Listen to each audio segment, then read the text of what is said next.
Hey happy people. So today I'm going to show you how to thicken your homemade nut milks. Tired of it being looking like 2% milk, you know, your cat like, do I need to get a job to help finance the milk because it's a little thin over here, your kids like, we on a diet or something, what's going on? So usually your regular dairy milk is a little thicker, and usually the processed nut milks at the store are thicker because they put some kind of preservatives or thickeners in it. So today we are going to thicken our own nut milk, our own homemade nut milk, so it'll be a little thicker, so be easier for people to transition to or substitute for. So let's get started here. Alright, so in the blender here I already have 2 cups of spring water here. It is room temperature water. I suggest when you're making your nut milks they do be room temperature or warm. Cold water will make it harder for your nuts to blend down.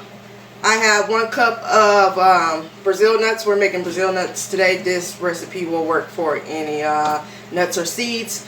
A little tip, did you know that like when you make your Brazil nut and walnut milk, sometimes it has those little flakes of the skin in it, like even when you strain it, or it's just a darker color. If you just smash your nuts just a little bit before you soak them, that way it'll actually soak up water more faster because it has more surface, the water has more surface space to actually, what am I trying to say? More surface space to absorb into the nuts, but it will also help break off some of the skin. Like you'll notice more skin floating in the water after soaking, so then your nuts won't be, your nut milk won't be so dark. So, alright, 1 cup of Brazil nuts, a heaping cup. I saw something jump. There we go, get that too. Alright. Now we're just going to blend this down and make our nut milk first.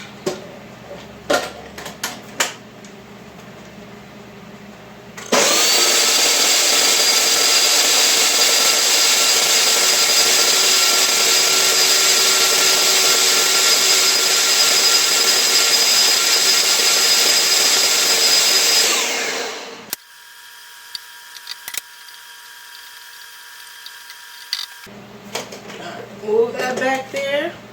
I have my jar here. I got a little funnel here, and I also have a strainer. I set on top of that, and we got some cheesecloth, muslin cloth, whatever you got. If your strainer is very thin, then a fine mesh, then you probably won't need the cheesecloth. But just to be sure, make sure we get all the particles out of there. Alright, so we're just going to strain it.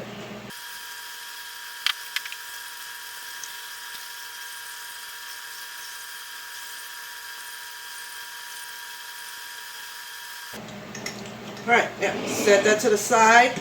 Now here is the kicker. You're going to put your pulp back into your blender.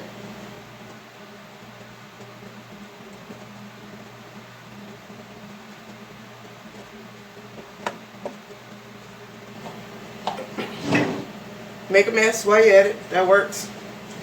And we're going to add, this is about 1.5 cups, but you don't really need 1.5 cups. Alright. 1.5 cups of water, a little less, a cup will do. This is white spelt flour. This is what's going to be our thickener here. White spelt flour. I am going to use just 1 teaspoon. It will depend on how much nut milk you are making at the time, but I would say 1 teaspoon to every cup of nuts that you have. And we're going to put it back on the blender here and blend again.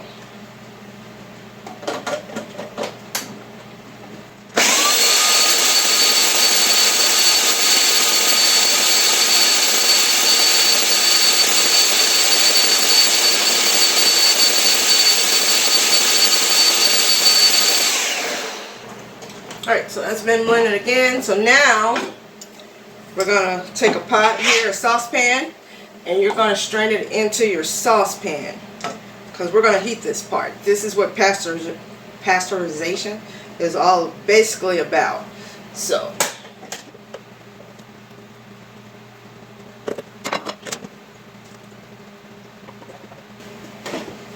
So I am done with that. I made a good mess with that.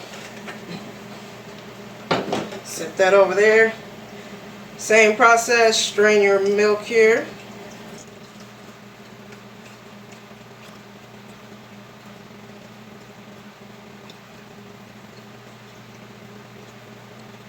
Alright. So now we're going to heat this. We're going to low heat, medium heat. For this thing it takes forever, so you know I'm going to turn it up high and then I'll turn it down here. So what we're going to do is heat our milk. You're going to heat it until it becomes thicker. When it becomes pretty thick, then you can add it to your regular milk and stir it around and we'll have thicker milk. So give it a second for it to warm up. I'm going to move the rest of this crap.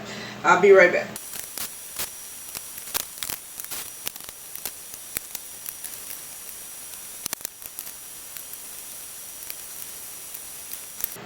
Alright, so it's been about 5 minutes here. My milk has been cooking. It should have been cooked out all the flour tastes here. I did add another teaspoon of the flour because I did have a cup and 3/4 of liquid in here instead of just a cup. So, I don't know if you guys can see that with all the steam, but pretty much that's what your pasteurization basically would look like. So we're going to turn that off, move that to the side.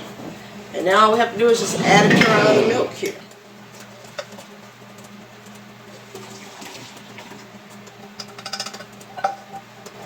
Set that on the table.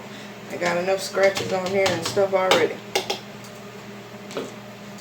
Alright, just mix that up.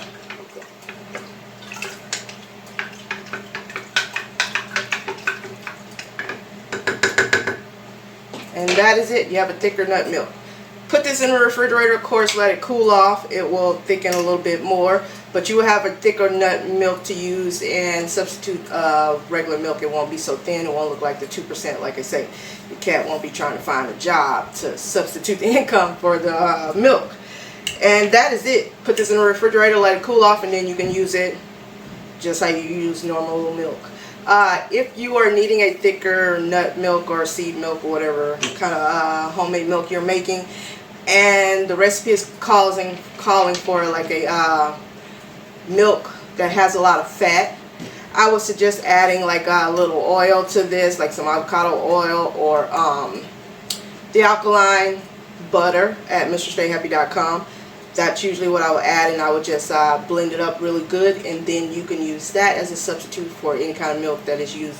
The recipe is calling for the milk to use it with a lot of fat. Basically, they're using it for the fat in it, like how they use coconut milk and certain things. And since I try not to cook so much coconut milk, try not to cook so much coconut, this would be a substitute for that. So that is it, people. Now you know how to thicken your milk. And until the next video, stay happy.